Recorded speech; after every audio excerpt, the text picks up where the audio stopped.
Good morning. My name is Carrie Meeker, and I'm a Public Affairs Officer for the Office of Army Cemeteries.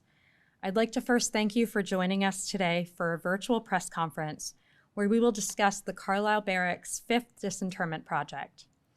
I'd like to first thank you for your patience and understanding as we quickly pivoted this press conference virtually due to a COVID-positive test by a member of the Army team earlier this morning. The Army team was privileged to support families to return 7 more children this summer, 5 Native American children and 2 Alaskan Native children. These children died after being sent to the Carlisle Indian Industrial School and who were buried there more than 100 years ago. I'd like to introduce to you our panel of experts. We have Ms. Renee Yates, Director of the Office of Army Cemeteries, Dr. Elizabeth DeGangi, board-certified forensic anthropologist at Binghamton University, and Mr. Christopher Koenig, supervisory archaeologist and senior tribal liaison and project site manager for the U.S. Army Corps of Engineers. All of their bios can be found in your press packets. Each of our panelists have prepared brief remarks that they will share with you. Immediately following, we'll address some of the questions that you've shared with us in advance of this press conference. If you have additional questions, we encourage you to send them via email. You can send them to Kerry, Kerry, .l.meeker, meeker, .civ@army.mil. With that, I'd like to introduce our first speaker, Ms. Renee Yates.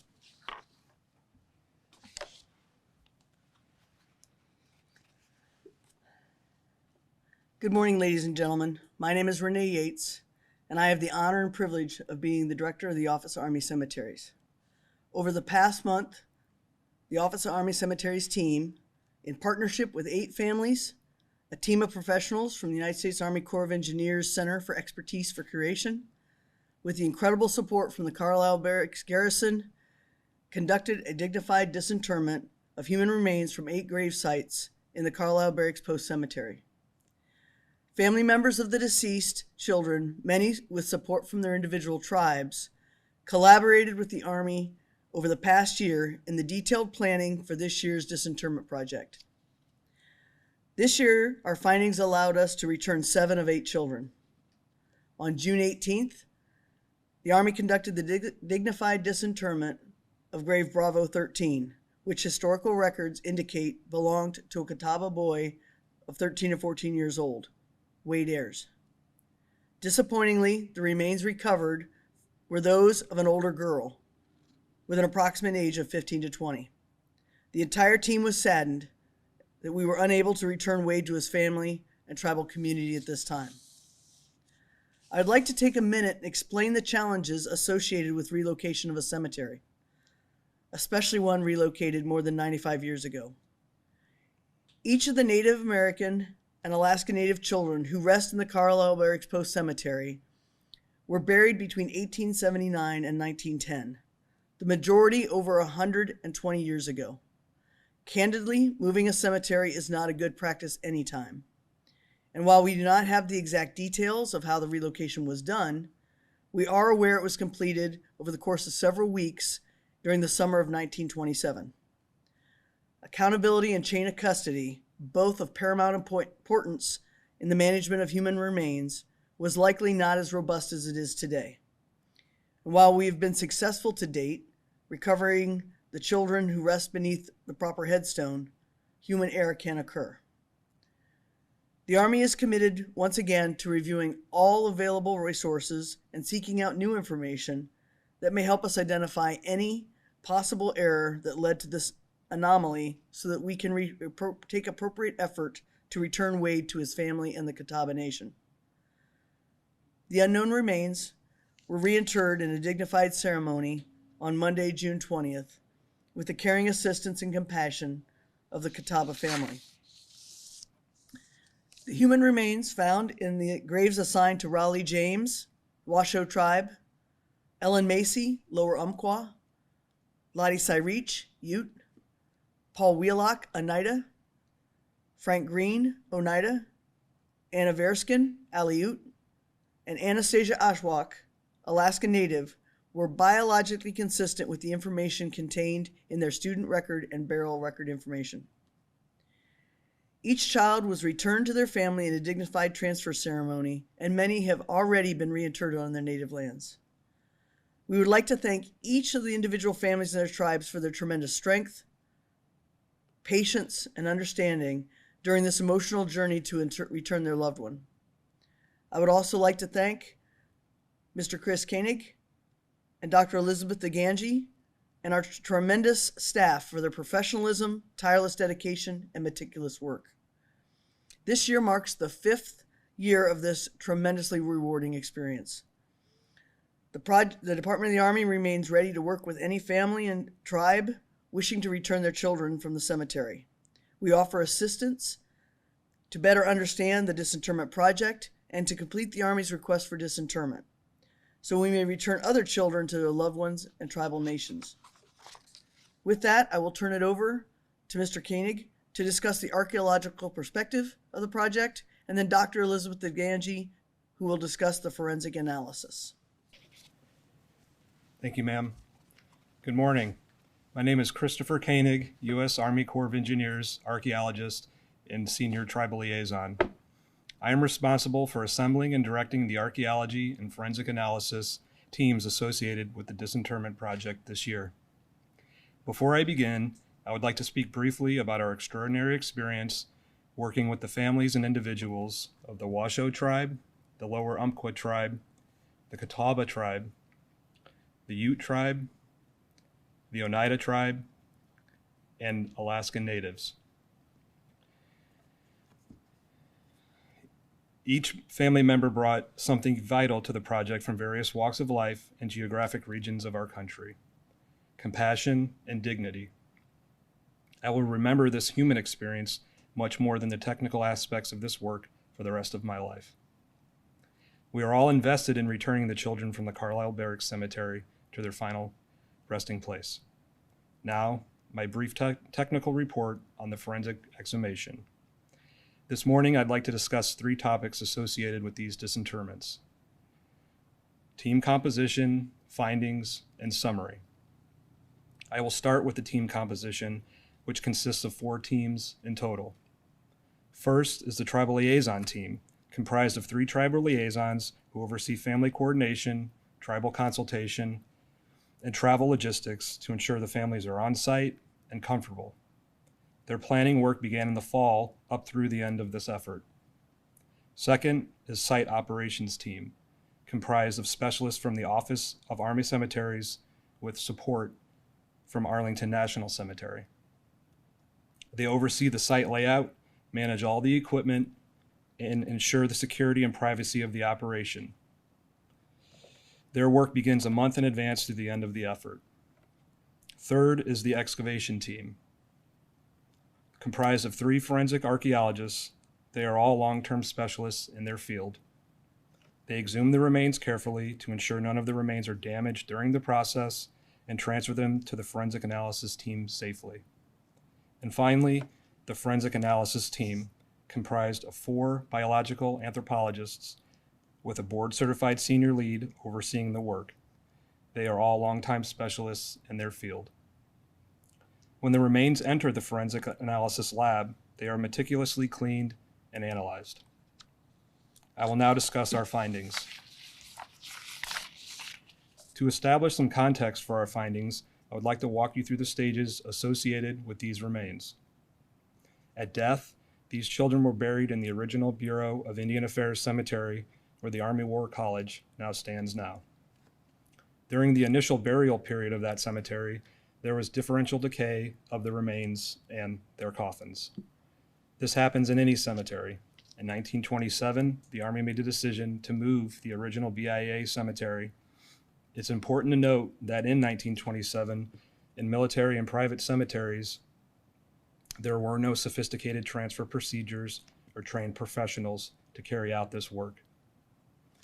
The graves were exhumed and the remains transferred to wooden containers, which were reburied in the cemetery you see today. During the following 95 years, the remains again experienced differential decay. On June 12, 2022, 3 archaeologists, 4 biological anthropologists, and 3 supervisory personnel began disinterment and analysis of the remains. 8 containers were identified, all uniform in size. The construction, fabrication, and placement of these containers showed consistency associated with good standardization. The containers in the graves were generally centered in a grave trench measuring approximately 18 inches wide, 4 to 5 feet long, which had been excavated to a depth of 2.5 feet. The caskets were approximately 2 feet long, 1 foot wide, and 10 inches deep. The majority of the boxes containing the remains were centered in their respective graves. In summary, these secondary burials form a pattern that is consistent with 19th and 20th century mortuary practices. I would like to thank our technical experts and the professional support team from OAC and Carlisle Barracks. Finally, and most importantly, all of us are deeply grateful to have served all the family members who came seeking their loved one this summer in an effort to provide a dignified recovery and return home. I will now turn it over to Dr. Daganji to discuss the forensic analysis process.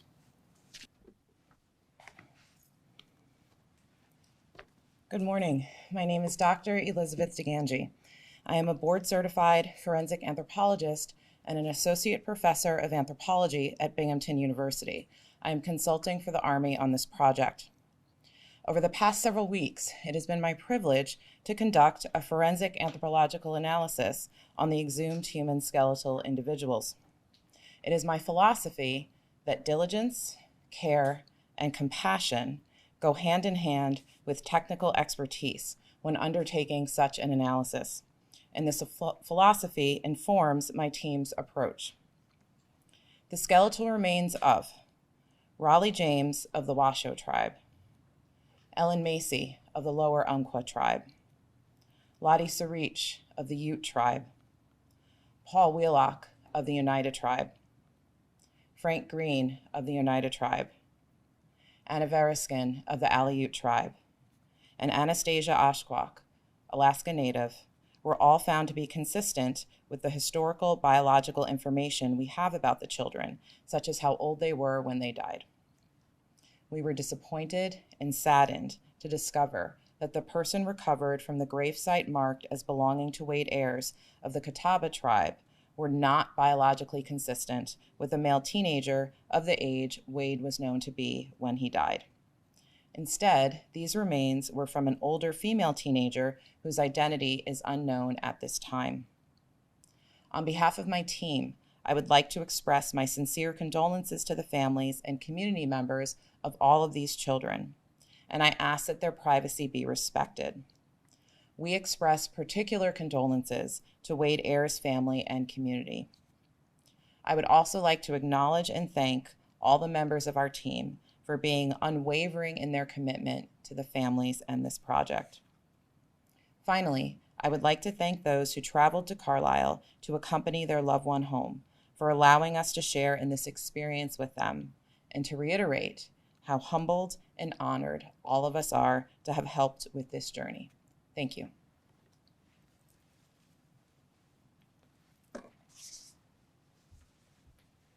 Was the team able to locate and verify the remains of Wade Ayers? Unfortunately, this summer, we were unable to identify any anomalies in the records that we reviewed that would indicate where Wade Ayers' remains are located in the cemetery. We believe he is still buried somewhere in the cemetery. As many of you already know, there are 14 unknown graves, and Wade Ayers will become one of the children we continue to pursue and identify where they're actually located. Does the team believe the remains of Wade Ayers are within the Carlisle Barracks Post Cemetery? That's correct. We believe he is there. He was in a marked grave in the older Bureau of Indian Affairs cemetery and is recorded to have been moved.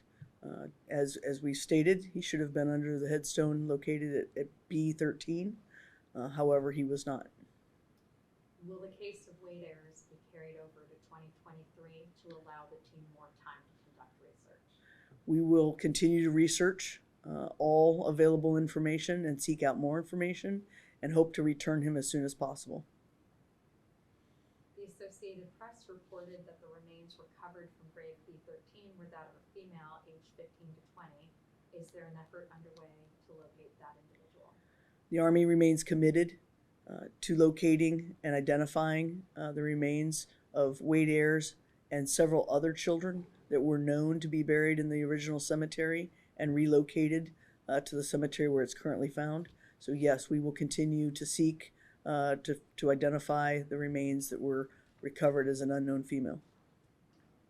What steps have been taken to try to pinpoint the location of Wade Ayers' remains, and what research has been done so far? As Ms. Yates said, the team is committed to finding any possible resources. Part of that is exploring the National Archives. It's been unclear if any research has been conducted after the cemetery closed, post-cemetery research. So we're going to explore those options at the National Archives. We'd like to request access to the Bureau of Indian Affairs archives to see if there's anything in those records that we can locate. We've recently learned of a private collection at Princeton in their archives, and we'd like to see if we can locate information there.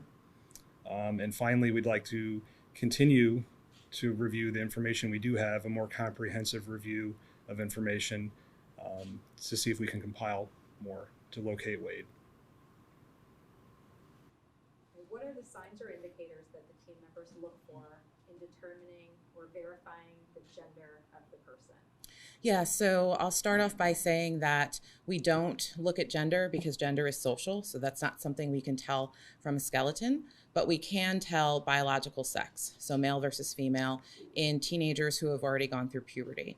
And the reason for that is because men tend to be more muscular than women, and so that robustness will be reflected in their bones. And then women also give birth and men don't. And so the fact that women do give birth will be reflected specifically in the hip bones. And those are essentially the things that we're looking at the robustness of the bones versus non-robustness of the bones, and looking at size and shape of hip bones as well as some of the other bones. Have more tribes expressed interest in the program in subsequent years? So we already have 2 children that we intend to return to their family and tribes next summer. One from the Sisseton Wahpeton and one from Spirit Lake community. Are there plans for more returns in the near future? The Army remains committed to supporting tribes and families who are interested in returning their children to their native lands. So yes, we will continue the program we anticipate for the next 5 years as long as families and tribes request. How is Carlisle Barracks Disinterment Project tied to the Interior Ministry's Federal Indian Boarding School initiative? So the Carlisle Barracks Disinterment Project was initiated back in 2016 as a response to several tribes' requests for their children to be returned. And so our program has developed and grown. As you know, this is our 5th year. And so it's tied in the sense of the government's commitment to restoring the faith of the tribes, restoring confidence, the transparency, and returning the children to their loving families.